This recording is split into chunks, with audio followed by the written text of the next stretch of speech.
kan gitu. Makanya alam ini vibrasinya sekarang kan lagi kenceng-kencengnya ini gini. Karena apa? Alam itu ya juga bagian dari kita bagian dari terkecil dari alam. Harus ada keselarasan.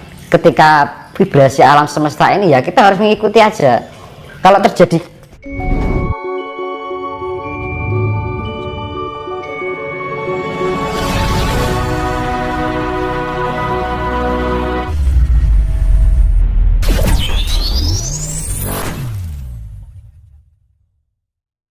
ini Mas, ada pertanyaan dari netizen.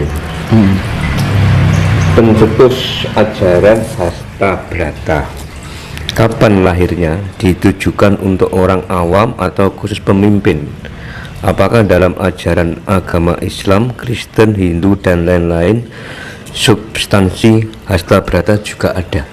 Hasta itulah ya pernah saya jelaskan dulu. Hasta adalah 8, Brata adalah laku, ya kan? Dari 8 pergerakan aktivitas dari 8 elemen semesta, ya kan? Di dunia, di bumi ini ada kehidupan kan karena ada 8 elemen semesta, yaitu Surya, Condro, Angkasa, Surya, Condro, Kartika, ya kan?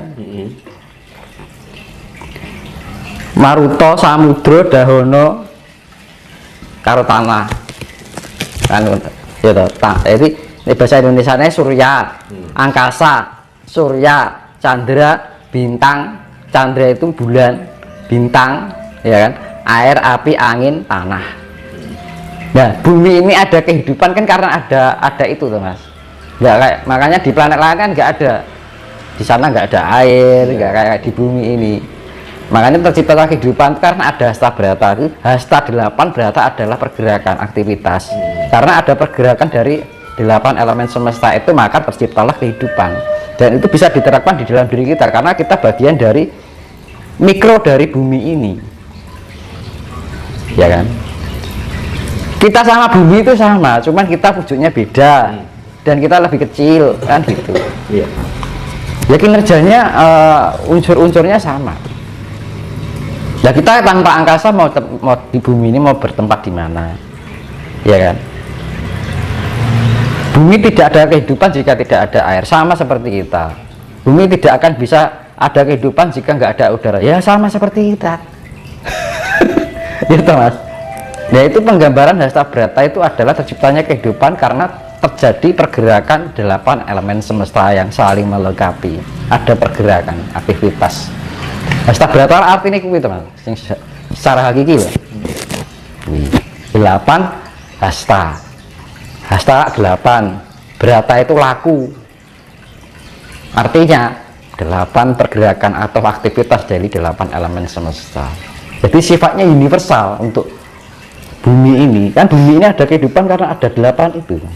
Coba kalau misalkan salah satu bulan dihilangi, bumi ini sudah kehilangan keseimbangan. Loh iya Mas. Makanya kalau kita sembah bulan itu manembah karo bulan ya ojo dianggap musyrik kan. Tanpa bulan ya kita nggak akan terjadi tercipta kehidupan di bumi, akan kehilangan keseimbangan bumi. Makanya kan kita di saat siang hari Sugeng Pala dumateng Bathara Surya, pada bulan Sugeng Pala dumateng Bathara Indra, Condro, Bathara Kartika itu bintang-bintang itu tadi, angkasa. Nah, kalau kita nggak ada angkasa mau hidup di mana kan gitu. Karena angkasa itu bagaikan rumah dari alam semesta ini kan.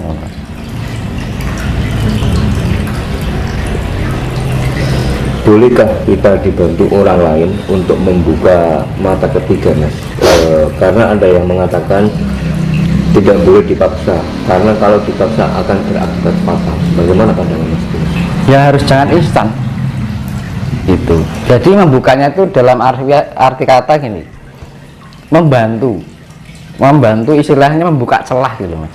Biar mudah, bukan berarti kita dibuka langsung blak gitu, tetap melalui proses tapi diberikan kemudahan gitu loh Mas. Artinya tetap melalui proses, cuman ibaratnya gini Mas, Kita membuka pintu itu dibukakan gemboknya, nanti Iya.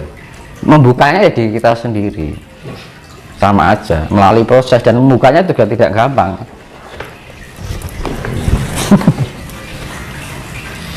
Berarti membuka gembok lah kan, maunya awalnya terkunci tertutup rapat, dibukakan gemboknya, tinggal nanti membuka sendirinya. Yang membuka ya diri kita kan, makanya manusia harus punya proses, harus berproses. Tanpa kita berproses, semua yang terjadi di alam ini semua karena proses ilmiah, jangan sifatnya yang instan. Makanya banyak orang yang gila gara-gara ada penyaluran ilmu lah ibaratnya kan. Karena apa? Antara fisik dan non fisik itu tidak ada keselarasan, fisiknya tidak tahan, akhirnya apa? Saraf yang tidak bisa menahan, akhirnya apa? Ada saraf yang mengalami ketegangan, akhirnya ada bagian saraf yang putus lah ibaratnya, gak kuat menerima, karena di dalam tubuh ini terdiri berbagai sel kan. Nah, saraf-saraf yang kita miliki untuk menerima energi yang tidak semestinya wadah ini belum bisa menampung, ya nggak kuat, akhirnya gila-gila apa? Karena ada suatu bagian saraf yang putus. Konsep nih guys, Mas. Bagi kita orang awam Mas, apakah ada treatment khusus agar mata ketiga ini bisa terbuka secara Itu pengambilan kita penyaluran energi. Jadi kita disalurkan energi, misalkan kita sudah laku banyak ini, kita ciprati energi kita, membuka kuncinya seperti itu, nanti akan bekerja dengan sendirinya. Jadi kita sodakoh lah, istilahnya kita apa namanya, berbagi energi. Nah itu untuk nanti mempermudah orang itu dalam membangkitkan spiritnya, mempermudah loh, bukan berarti kita membuka loh. Kalau kita tiba-tiba membuka ya efek nanti fisiknya nggak kuat kan, berkait karena ya Pak, kenapa harus kita melalui proses, biar kita bisa tahu perkembangan diri kita, dari mental kita ya kan, dari pola pikir kita, pola rasa kita. Kalau antara, makanya kan untuk pencapaian tingkat spiritual atau energi yang masuk di dalam diri kita secara itu harus ada keselarasan antara fisik dan non fisik. Karena apa? Ketika fisik dan non fisik ini tidak selaras, efeknya kayak pusing, emosionalnya tidak terkendali. Makanya ketika orang yang dititisi ibaratnya ini, misalkan ada zaman dari leluhur, ketika ada pusing-pusing, emosional tidak terkendali, ya kita butuh penyelarasan. Penyelarasannya apa? Kita dengan keheningan, renungan, meditasi, pengolahan diri kita, sering-sering menganalisa apa yang kita pikirkan. Nah, itu melalui proses itu masih diterpa dalam kehidupan secara kehidupan nyata, kayak kehidupan cinta, kehidupan keluarga, kehidupan pokoknya yang berkaitan dengan lingkup kehidupan kita.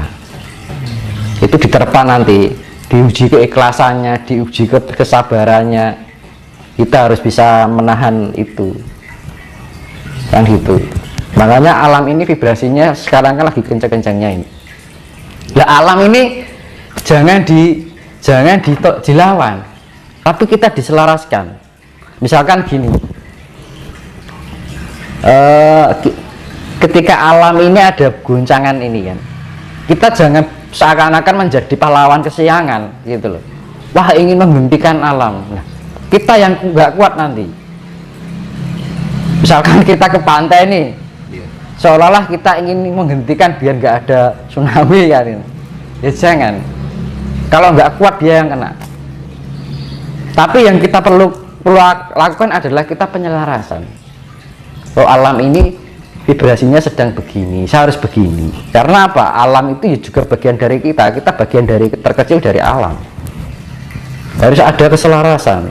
Ketika vibrasi alam semesta ini, ya kita harus mengikuti aja. Kalau akan